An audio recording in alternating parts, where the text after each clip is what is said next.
So now in the today's lecture we are going to discuss about the concept of energy, which is one of the most important topic in the physics. It is going to help the students of the class 8th, 9th and 10th. And in fact even it is going to help the students of class 11 who is opting physics as their subject. Okay, so please pay attention. What is energy? Energy is basically of the capacity of doing work. जो आप काम करते हो, work done करते हो अपने daily life में, that is called energy. That is called energy. जितना हम लोग काम करते हैं, जितना हम लोग वर्क डन करेंगे, उतनी हमारी एनर्जी बॉडी से स्पेंड होती है. सबसे पहले ये बात समझना बहुत जरूरी है कि जब भी हम किसी चीज पे वर्क डन करते हैं, चाहे भी ध्यान से सुनो, whenever we do any kind of work done on a body, अगर मैं कोई बॉडी बनाता हूँ, if I draw one body and if some work is done, तो एनर्जी क्या होती है इसमें? एनर्जी क्या होती है बोलो? स्टोर्ड होती है. Energy is stored in the body and energy is decreasing in the human body. अगर यहाँ पे कोई ह्यूमन बॉडी है तो इसकी एनर्जी कम हो जाएगी. क्यों? क्योंकि वो वर्क डन कर रहा है. इसी का उल्टा अगर हम बात करें, ये जो बॉडी है, अगर if the body is doing some work on human, तो फिर क्या होगा? Energy is decreasing on the body side. ठीक है, ये तो हमारा एनर्जी का कॉन्सेप्ट हो गया. बेसिकली द क्या नाम है, जो एनर्जी होती है basically it is the capacity of doing work. आप कितना काम कर सकते हो, कितनी एनर्जी के साथ काम कर सकते हो, that is called energy. Now the energy is classified into two types. Energy दो तरीके से क्लासिफाई कर सकते हैं हम, एंड ये दोनों ही क्या है? मैकेनिकल एनर्जी की फॉर्म है. दोनों ही क्या है? मैकेनिकल एनर्जी की फॉर्म है. So what is mechanical energy? सबसे पहले हम लोग ये समझते हैं, सब लोग लिखें कि what is mechanical energy. What is mechanical energy? Can anybody answer me this question? ठीक है, कोई भी body, if any body is possessing energy, कोई भी बॉडी एनर्जी पोजेस कर रही है due to the state of rest और मोशन, उसको क्या कहते हैं? Mechanical energy. ठीक है, so any body, a body which possess a body which possess energy in the state of rest or motion is called mechanical energy. अब इस mechanical energy को मैं दो हिस्सों में डिवाइड करूँ. And this is very very important for this lecture. Please pay attention. What is this mechanical energy? Mechanical energy को हम दो हिस्सों में डिवाइड करते हैं और वो दो नाम हैं kinetic energy and potential energy. Are you guys getting? What is this mechanical energy? Mechanical energy is kinetic energy and potential energy. So I am writing kinetic energy and potential energy. ठीक है, ये सब लोगों ने लिखा kinetic energy, potential energy. करो. ठीक है, अब देखो, now first of all it is important to understand the difference between kinetic energy and potential energy. ठीक है, देखो सबसे पहले मैं आप लोगों को इसका फॉर्मूला बताऊंगा, सो दैट फॉर्मूला देखने के बाद it is very easy for you to understand the exact meaning of kinetic energy and potential energy. Exam में हर साल पूछा जाता है what is the basic difference between kinetic energy and potential energy. ठीक है, तो अगर हम इसकी फॉर्मूले की बात करते हैं, we talk about the formula. So kinetic energy is equal to half M V square. अगर हम पोटेंशियल एनर्जी की अगर हम बात करते हैं तो उसका फॉर्मूला होता है एम जी एच. क्या होता है इसका आंसर? M G H. तब हम बात करते हैं. देखो, अगर आप प्लीज पे अटेंशन, कोई भी body, if a body, if it is a body, ठीक है, ये अगर मास m है, ये अगर मास m है, ठीक है, और अगर ये किसी वेलोसिटी v से मूव कर रही है, अगर ये किसी वेलोसिटी v से मूव कर रही है, तो इसके पास क्या होगी? Kinetic energy.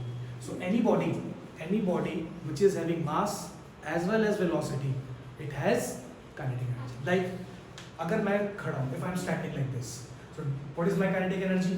Zero. क्यों? क्योंकि मेरा तो मास तो है पर मेरी वेलोसिटी क्या है? जीरो. सो एग्जाम में पूछा जाता है, a standing man has kinetic energy equal to zero. But if I start moving with any velocity, so I possess kinetic energy. I poses kinetic energy. अब ये बात समझ में आ गई सबको या नहीं आ गई? समझ में आ गई? ठीक है। सो काइनेटिक एनर्जी की अगर हम डेफिनेशन लिखें तो उसके अंदर हम लोग लिख सकते हैं,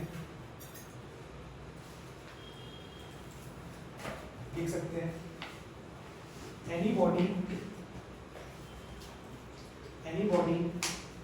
which is in the state of motion,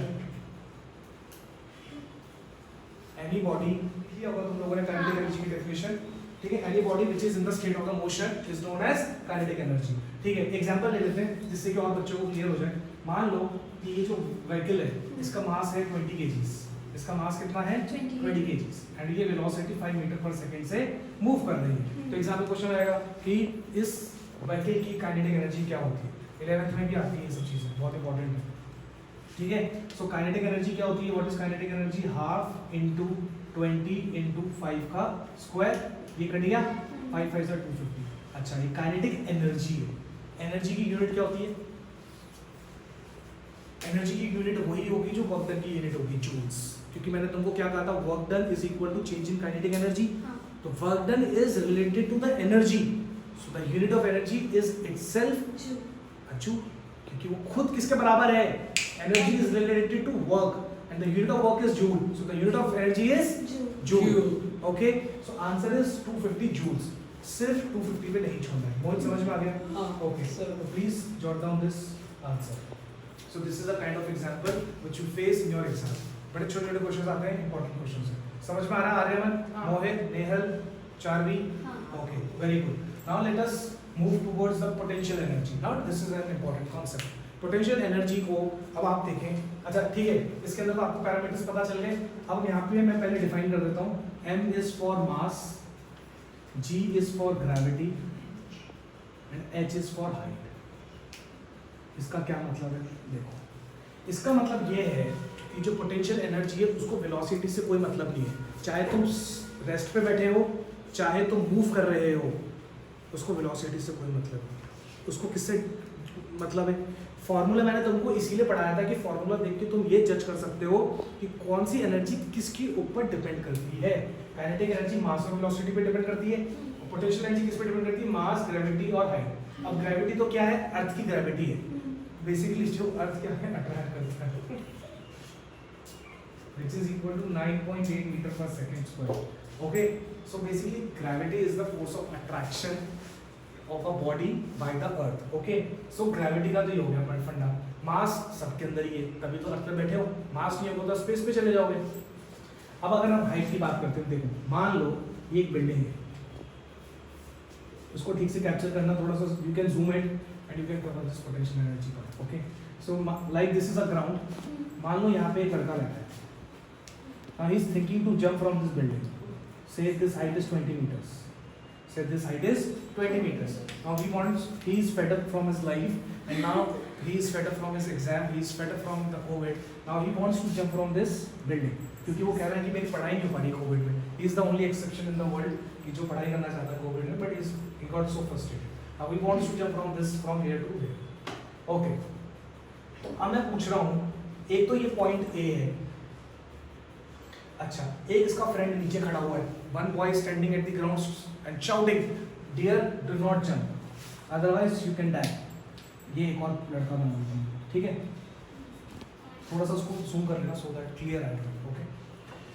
So now this guy is asking this guy, "Do not jump," but ये बोलता है नहीं मुझे तो नीचे उतरना है। I want to jump, okay? So अब क्या होगा?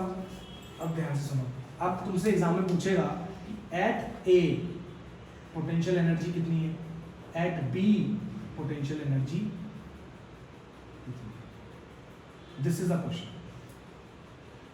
Eight A and at B what is the potential energy, this is the question. अब तुम देखो, ये तुम्हारा ग्राउंड है, इस ग्राउंड से हाइट पर वो बैठा हुआ है, तो क्या ए के पास हाइट है? कितनी है? 20 मीटर्स। मान लेते हैं ये दोनों ही लड़के कितने मास के हैं? दोनों सेम क्लास के हैं, 8th क्लास के हैं, ठीक है? 8th क्लास के तो क्या होंगे? 40 kgs, 40 kgs।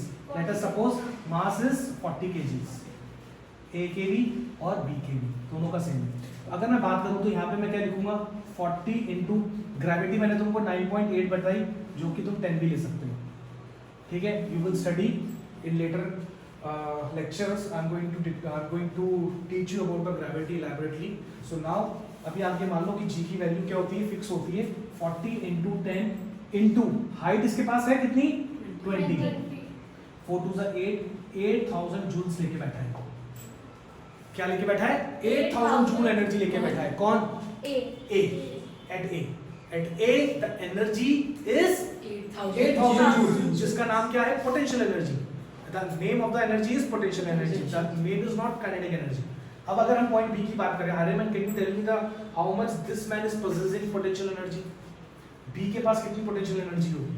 B के पास Okay, तुम? Same. तुम? 400 और 400 क्यों? क्योंकि उसके पास हाइट नहीं है और ए हाइट पे बैठा है और वो एकदम ग्राउंड पे है। ठीक है, ओके। तो सबके अपने अपने कंक्लूजन है, कोई कहता है 400, कोई कहता है सेम। अब देखते हैं फाइनल आंसर क्या होगा। तो प्लीज पे अटेंशन, क्या होगा इसका आंसर। तो एज पर द फॉर्मूला, मैं तो मेरे को तो सिर्फ फॉर्मूला आता है, तो अगर मैं फॉर्मूला लगाऊं तो क्या लगाऊंगा 40 into 10, हाइट मेरे पास 0 है और मुझे ये पता है कि इसका मल्टीप्लिकेशन क्या होता है 0, तो answer is 0। Answer is 0। No 400 no same, भैया हाइट ही नहीं है। यही तो फंडा पोटेंशियल एनर्जी। पोटेंशियल एनर्जी उसी के पास होगी जो एक हाइट पर बैठा हुआ है। अभी हम लोग ग्राउंड सरफेस पे हैं, मैं भी खड़ा हूं, तुम भी बैठे हो ग्राउंड सरफेस पे, so we have potential energy equal to 0। पर जैसे ही मैं असेंड करके टेरेस पे चला जाता हूं और मैं चल रहा हूं सड़क पर, अरे हाय, तो क्या होगा, वो सड़क से ऊपर देखेगा तो he will say hi you are having potential energy. मैं कहूंगा yes I am having potential energy because I am standing on terrace. You do not have energy potential energy क्योंकि you are standing on ground.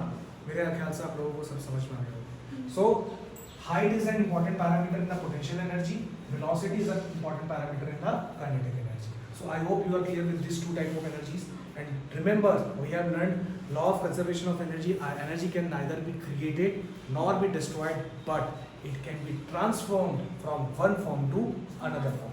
अब हम अपने next lecture में पढ़ेंगे कि जब ये आदमी ऊपर से नीचे गिरेगा। इसी स्टोरी को हम कंटिन्यू करेंगे नेक्स्ट पार्ट में। So please be tuned and press the bell icon to know what will happen with this guy if he will jump from this point and comes to the point B, because यहाँ पे इसकी energy के transformation बहुत सारे आएंगे। कभी kinetic होगी, कभी पोटेंशियल होगी, कभी काइनेटिक होगी, कभी पोटेंशियल होगी। That is called law of conservation of energy. That is our next topic. So thank you so much.